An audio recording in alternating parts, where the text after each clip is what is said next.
الله الرحمن الرحيم نحمده ونصلي على رسوله الكريم أما بعد أعوذ بالله من الشيطان الرجيم بسم الله الرحمن الرحيم وتلك الأيام نداولها بين الناس صدق الله العظيم وقال النبي صلى الله تعالى عليه وسلم لا يؤمن من لا يأمن جاره بوائقه أو كما قال عليه الصلاة والسلام وعلى آله وصحبه أجمعين۔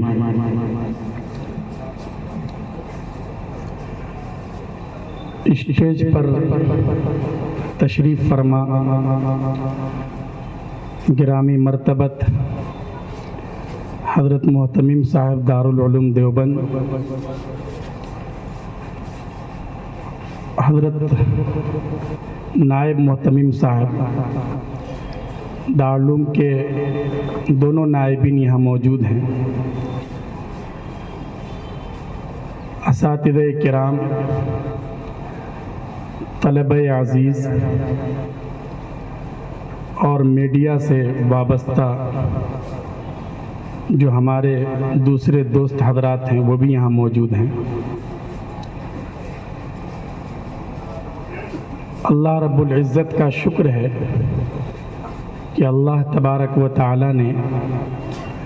ہمیں آزاد ہندوستان میں سانس لینے کا، ہندوستان کے وسائل سے فائدہ اٹھانے کا اور اس دیش کے وکاس میں، ترقی میں، اسے آگے بڑھانے میں اپنا رول ادا کرنے کا موقع عطا کیا ہے۔ آزادی کے اس جشن کے موقع پر میں آپ سبھی حضرات کو، دیش میں بسنے والے سارے دیش واسیوں کو دل کی گہرائیوں سے مبارکباد پیش کرتا ہوں، اور ہمیں اس نعمت کی قدر کا احساس ہونا چاہیے، ورنہ اسی آزاد ہندوستان کا خواب اپنی آنکھوں میں سجائے ہوئے ہمارے بہت سے اکابر اس دیش کے لیے اپنے آپ کو قربان کر کے اس دنیا سے چل بسے، لیکن انہیں اپنی ظاہری آنکھوں سے ہندوستان میں جب آزادی کا سورج طلوع ہوا تو اس کی کرنوں کو اور اس کی روشنیوں کو دیکھنے کا موقع نہیں ملا۔ یہ ہماری اور آپ کی خوش قسمتی ہے، لیکن اتنا بڑا دیش جس کو اللہ تبارک و تعالی نے بے پناہ وسائل سے، سورسز سے نوازا ہے، لنکا کے علاقے سے لے کر افغانستان کی سرحد تک جو دیش پھیلا ہوا تھا، اور جس دیش پر انگریز سامراج نے قبضہ کر لیا تھا، اتنی قیمتی اور بیش بہا چیز کو وہ یوں ہی نہیں چھوڑ سکتے تھے۔ اس لیے یہ آزادی کی دولت ہمیں آسانی سے نصیب نہیں ہوئی ہے۔ آج کے اس پروگرام کا مقصد جہاں یہ ہے کہ ہم آزادی کا جشن منائیں، آزادی کی قدر و قیمت کا احساس ہو، اس لیے کہ ہر انسان آزاد رہنا چاہتا ہے۔ ایک پرندہ، اس کی فطرت میں بھی اللہ تبارک و تعالیٰ نے آزادی سے محبت عطا کی ہے۔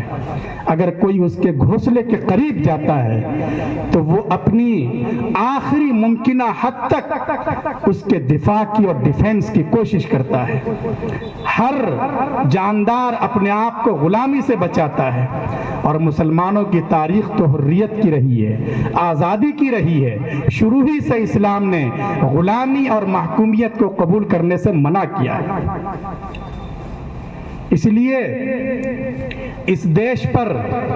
جب وہ برا وقت آن پڑا کہ یہاں انگریزوں کے ناپاک قدم جمنے لگے، ہالینڈ سے برطانیہ کی تجارت تھی، گرم مسالے کی تجارت، 5 پاؤنڈ کی یہ تجارت ہوا کرتی تھی، یعنی ایک مسالے کی قیمت تھی۔ جیسے آج کل مہنگائی عروج پر ہے اور آپ کو سبزیوں اور ٹماٹروں کی قیمت بھی کئی مرتبہ پوچھ کر لینے کی جرات کرنی پڑتی ہے، تو اس زمانے میں بھی اتفاق سے مہنگائی بڑھ گئی اور ہالینڈ سے جو تاجر گرم مسالے کی تجارت کیا کرتے تھے، انہوں نے اس میں 5 شلنگ کا اضافہ کر دیا۔ یہ شلنگ ایک طرح سے سمجھیے ہمارے ہاں پیسوں کی حیثیت ہے اس کی، لیکن برطانیہ کے تاجر بڑے ناراض ہوئے اور انہوں نے اسی وقت کہا کہ اب ہم ہالینڈ سے اس کی تجارت نہیں کریں گے، اور اسی موقع سے انہوں نے ایسٹ انڈیا کمپنی قائم کی کہ اب ہماری تجارت براہ راست انڈیا سے ہوگی، وہاں کے وسائل سے، وہاں کی چیزوں سے، وہاں کے مسالے سے ہم فائدہ اٹھائیں گے، اور اس طرح یہ کمپنی وجود میں آتی ہے۔ اور سب سے پہلے اس کمپنی کا نمائندہ گجرات کے علاقے سورت پہنچتا ہے، وہاں اجازت سے کمپنی اپنی کوٹھی قائم کرتی ہے۔ جہانگیر کے دربار میں کمپنی کے نمائندوں کو بہت سی مراعات دی جاتی ہے،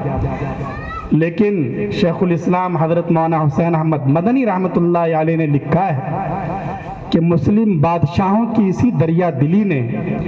اور ان کی فیاضی اور سخاوت کے جذبے نے آئندہ 300 سال کے لیے اس ملک کو غلامی کی زنجیر میں جکڑ دیا۔ یہ انگریز بڑے مذموم مقاصد کے ساتھ آئے تھے، اگرچہ جہانگیر کے دربار میں یہ سر جھکا کر آئے اور ایک محکوم کی حیثیت سے آئے، لیکن انہوں نے جو خواب دیکھ رکھا تھا اسی کے مطابق اپنا کام کرنا شروع کیا، اور آہستہ آہستہ ان کے قدم جمتے گئے۔ عالمگیر اورنگزیب رحمت اللہ علیہ کی جب وفات ہوتی ہے تو اس ملک میں انتشار کا ایک ماحول ہوتا ہے۔ اس انتشار کے ماحول سے فائدہ اٹھا کر اس کمپنی نے اپنی آرمی قائم کر لی، اس کے پاس اپنی طاقت ہو گئی، اور اس طاقت کے بلبوتے پر سب سے پہلے اس نے بنگال کے علاقے پر دھاوا بول دیا۔ بنگال میں ظاہر ہے کہ وہاں بھی مسلمان تھے جو ان سے برسر پیکار ہوئے، چنانچہ سب سے پہلے نواب سراج الدولہ ان کے سامنے آتے ہیں، بڑی بہادری کے ساتھ، حکمت عملی کے ساتھ وہ ان کا مقابلہ کرتے ہیں، پلاسی میں جنگ کا میدان سجتا ہے۔ لیکن 1857 میں نواب سراج الدولہ شہید ہو جاتے ہیں۔ انگریز صرف میدان جنگ میں نہیں لڑتے تھے، انہوں نے غداروں کی ایک ٹیم قائم کر لی تھی، آپس میں لوگوں کو لڑا دیا تھا، اس کی وجہ سے نواب سراج الدولہ کو کامیابی نہ مل سکی۔ اس کے بعد تو انگریز اور جری ہو گئے۔ ساؤتھ انڈیا میں ان کے مقابلے میں سب سے بڑی رکاوٹ بنے ہوئے تھے شیر ہند سلطان ٹیپو شہید رحمت اللہ علیہ۔ انگریزوں نے پوری طاقت ان کی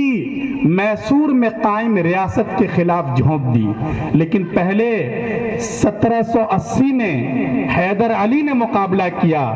پھر سلطان ٹیپو نے محاذ سنبھالا اور انگریزوں کے دانت کھٹے کر دیے۔ یہ پہلا موقع تھا کہ ہندوستان میں سلطان ٹیپو نے انگریزوں کے خلاف باضابطہ اس میں توپ کا بھی استعمال کیا، اور اس وقت کے اعتبار سے جو جدید ہتھیار ہو سکتے تھے ان سارے وسائل کو کام میں لا کر انگریزوں کے بڑھتے قدم کو روک دیے۔ لیکن انگریز چپ نہیں بیٹھنے والے تھے، وہاں بھی انہوں نے اپنے سازشی کھیل کا سلسلہ جاری رکھا، اور پھر وہ وقت بھی آیا جب 1799 میں سلطان ٹیپو نہایت ہی بہادری کے ساتھ لڑتے ہوئے انہوں نے جام شہادت نوش کیا۔ ایک وہ دن تھا، اسی دن ایسا محسوس ہوا کہ اب ہندوستان پر غلامی کی دبیس چادر تان دی گئی ہے۔ انگریزوں نے برملا اس کا اظہار بھی کیا اور پھر وہ بڑھتے رہے. پورے ملک میں اس شکست کے بعد آگ لگ گئی. خصوصیت کے ساتھ علماء کرام یہ ہمیشہ قوموں کی قیادت کرتے ہیں، بھلائی خیر اور فلاح کے حوالے سے ہمیشہ ان کی رہنمائی کرتے ہیں. یہ اپنی خانقاہوں کو بھی آباد رکھتے ہیں،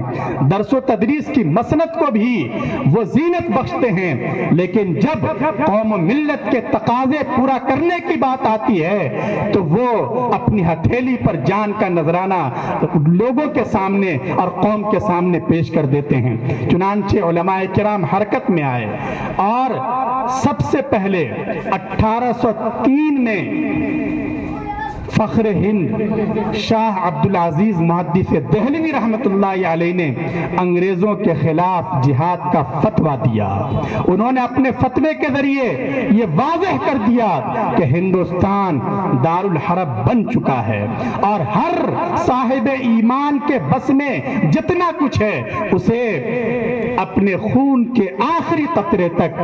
اور جب تک اس کی سانس میں سانس باقی ہے اس ظلم کے خلاف، اس کفر کے خلاف اور اس ایک طرح سے جو زبردستی کی آمریت تھی اس کے خلاف ڈٹ کر مقابلہ کرنا یہ ہر مسلمان کا فرض ہے. چنانچہ یہ بات کسی معمولی آدمی نے نہیں کہی تھی، یہ الحمدللہ ہندوستان کی سرزمین میں اور یہاں کی مٹی میں علماء سے محبت ہے، بزرگوں کا احترام ہے. چنانچہ شاہ عبدالعزیز محدث دہلوی رحمت اللہ علیہ کا فتویٰ یہ صرف سیاسی اسٹیج سجانے والے سیاسی منچ سے دیا ہوا کوئی بیان نہیں تھا. چنانچہ اس فتوے کو لوگوں نے اپنے سینے پہ لیا، اپنے دل میں جگہ دی اور ملک کے ایک کونے سے لے کر دوسرے کونے تک انگریزوں کے خلاف بغاوت کی ایک آگ پھیل گئی.